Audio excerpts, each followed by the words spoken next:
I don't believe Agnes told Karen the night before she died that she loved her. I don't believe that Agnes ever told Karen that she loved her.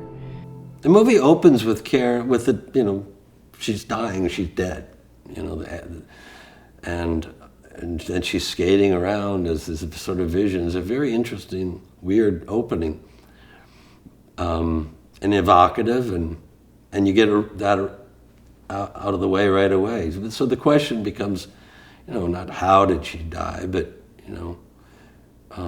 what did we learn, and what did Karen learn, and what did her mother learn? Even more than Richard and Karen, the story is about mother and daughter. When we're in the middle of our own shit, we don't see it the way people on the outside do.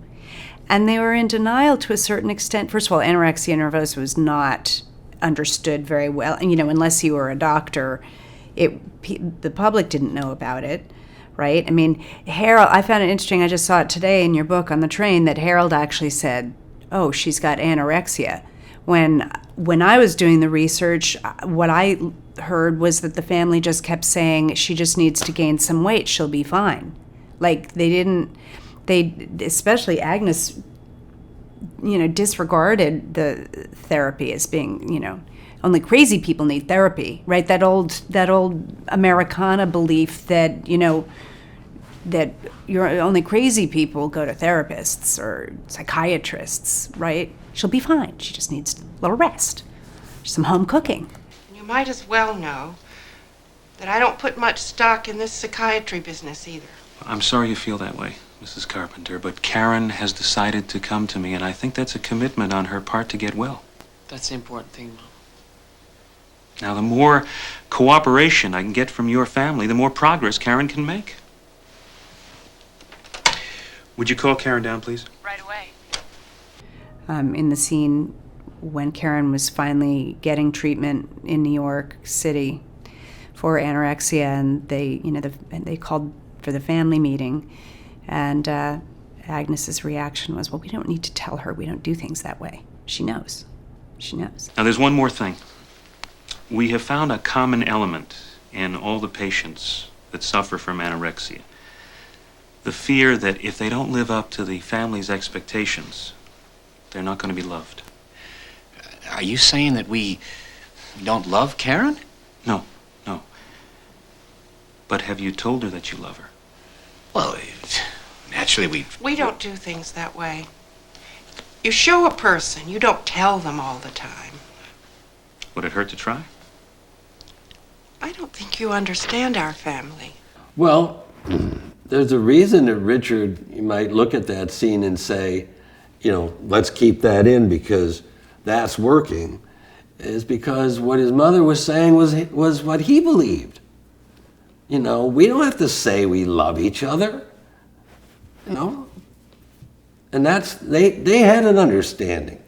It's just that Karen needed more than what that family had cobbled together as their the glue they had just wasn't strong enough to keep Karen together.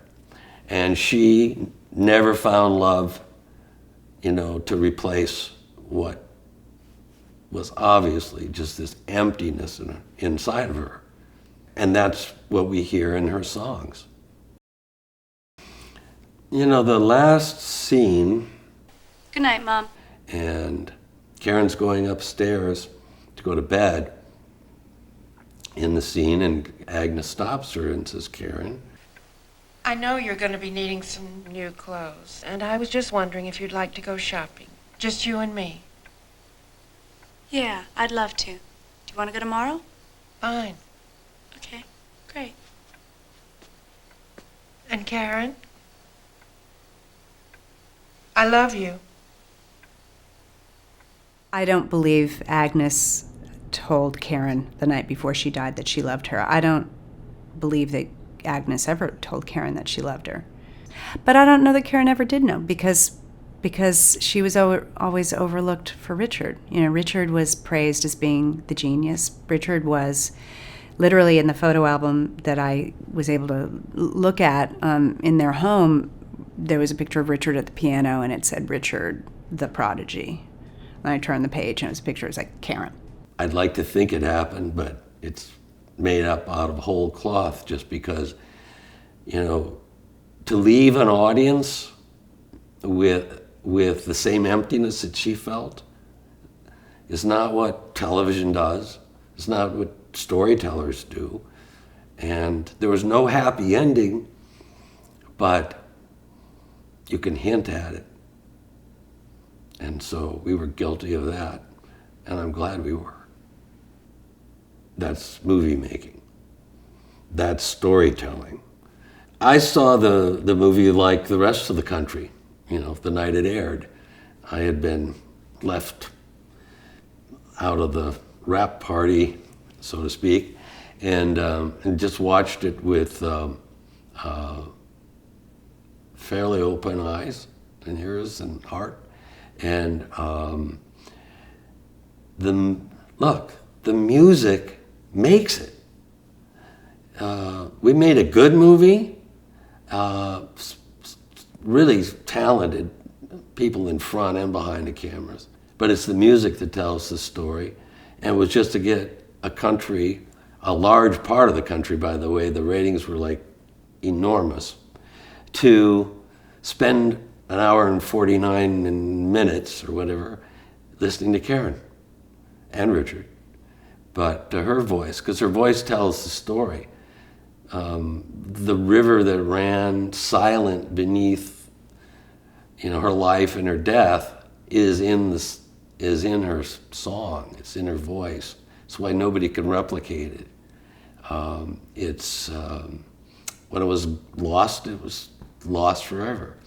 It was still a time when you could have a television event happen, and I think you can categorize this as a television event.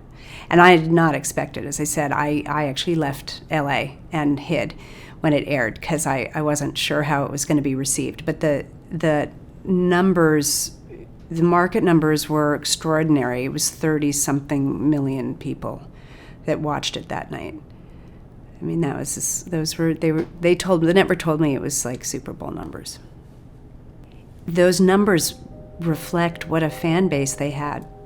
They weren't tuning in to see me or Mitchell. They were tuning in to watch Karen and Richard's story. And wow, look how many people cared for them.